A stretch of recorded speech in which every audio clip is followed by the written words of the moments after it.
Vamos ver.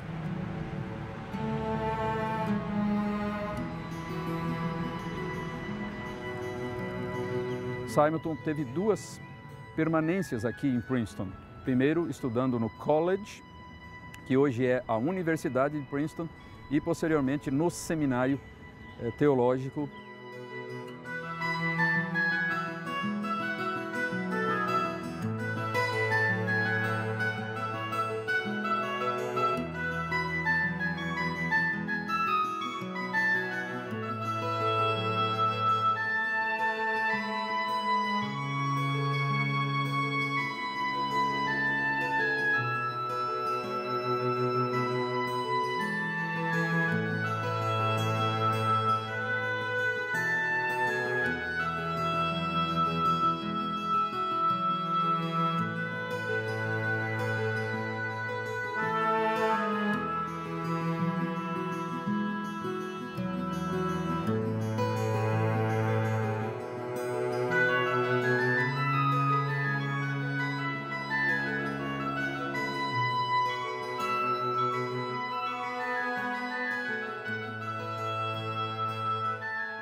Durante a sua estada aqui em Princeton, Simonton teve uma experiência muito marcante já no seu primeiro semestre de estudos, quando certo dia, assistindo ao culto na capela do seminário, como sempre acontecia, foi pregador naquela ocasião específica o famoso Dr. Charles Hodge, conhecido professor de teologia aqui do seminário e um dos mais destacados teólogos da Igreja Presbiteriana dos Estados Unidos.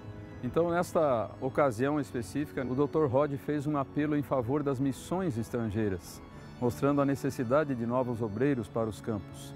E foi então a partir dessa ocasião, desse culto e desse sermão, que Simonton começou a pensar seriamente na possibilidade não de ser um pastor aqui no seu próprio país, mas de ser um missionário em outro país, em outra parte do mundo.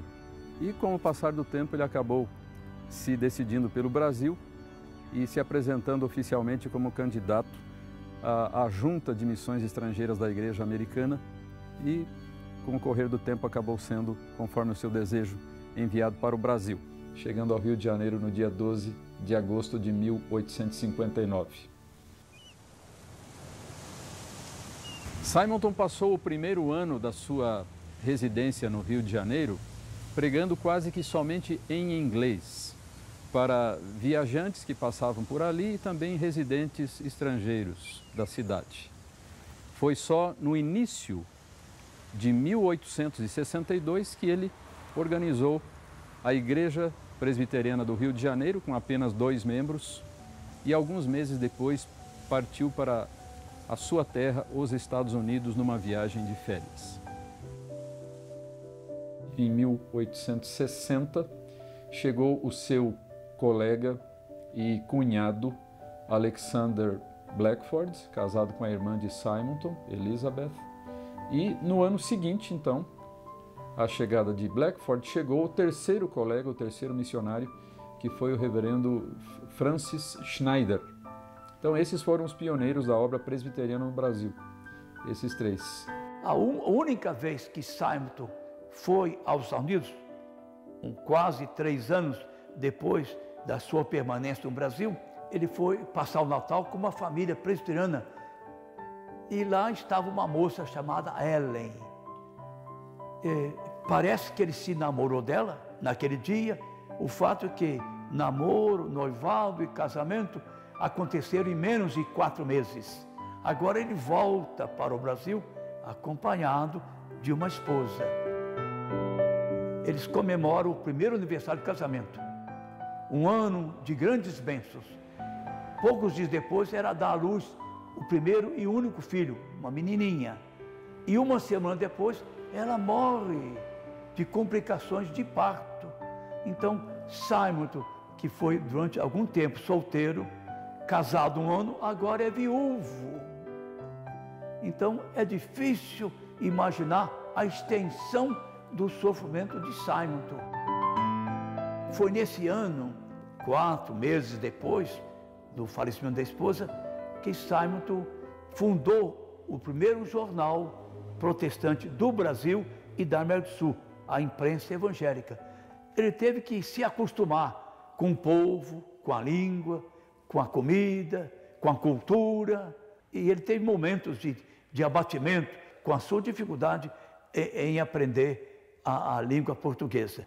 O fato é que no ano seguinte ele começou a pregar em português, e não com muita rapidez, mas começaram a haver conversões, e eles organizaram a primeira igreja presbiteriana do Brasil no Rio de Janeiro.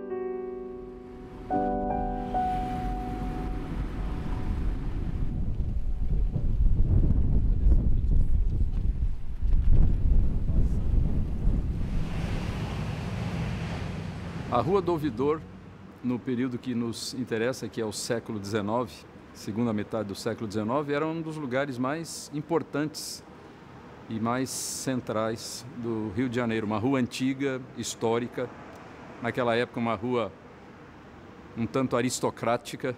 Aqui foi a primeira sede da pequena comunidade presbiteriana do Rio de Janeiro, fundada pelo reverendo Simonton.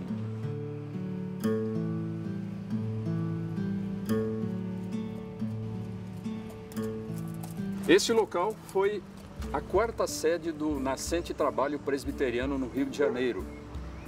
Anteriormente, a igreja já havia estado em 3 outros endereços na região mais central da cidade, na Rua do Ouvidor, depois na Rua do Cano, ou 7 de Setembro, e na Rua do Regente.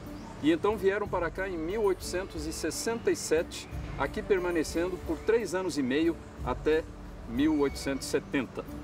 Então, no térreo ficava uma cervejaria, onde nós vemos estes arcos, e então nos pavimentos superiores estavam as instalações da igreja. No primeiro pavimento, o salão dos cultos e também uma pequena livraria e a escola paroquial. No segundo pavimento estava localizado o pequeno seminário presbiteriano e o alojamento dos estudantes. E então no último pavimento havia um pequeno apartamento que era ocupado por uma família da igreja, a família do poeta Santos Neves. E aqui então a igreja desenvolveu as suas atividades por 3 anos e meio, e saindo daqui foi então para o endereço atual, a antiga Travessa da Barreira, hoje a Rua Silva Jardim. Então aqui atrás deste muro estão algumas das instalações desta grande unidade central aqui do Corpo de Bombeiros no Rio de Janeiro. Aqui é o coração do Corpo de Bombeiros, né? Todas as operações de salvamento, elas são controladas a partir daqui. Ok, fantástico. E aqui então é que ficava localizado aqui o são prédio. as ruínas, não tão ruínas, porque já foram tratadas, né? Certo. Mas seriam as ruínas originalmente onde funcionou o salão de cultos, né? Onde Simonton pregava originalmente. Essas colunas são as mesmas do tempo. Muito do seminário. interessante.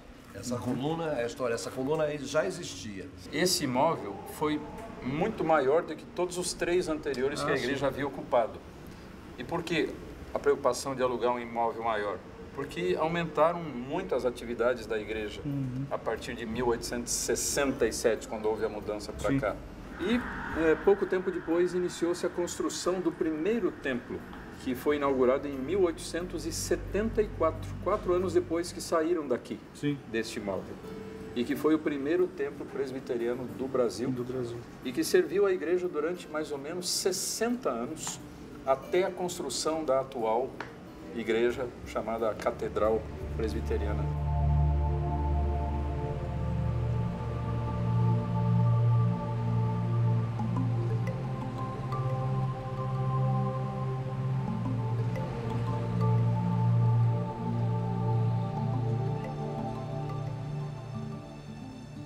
E então, contra aqueles que agrediam, uma voz se levantou. Tenho ouvido a pregação todas as noites. Esses homens falam a verdade. A multidão se aquietou e se retirou. Dona Teodora levou-lhes o que comer e contou-lhes que um vendedor de livros fora apedrejado, mas que ela lhe dera asilo. Embora não soubesse ler, pediam aos que a visitavam que lessem para ela o livro deixado em sua casa. Sabia agora que eram os missionários, gente do livro. O país é chamado cristão. Os habitantes chamam-se cristãos. Templos dedicados ao culto encontram-se em toda parte. Os nomes de Deus e de Jesus, seu Filho, são conhecidos e, contudo, o povo não conhece o Evangelho.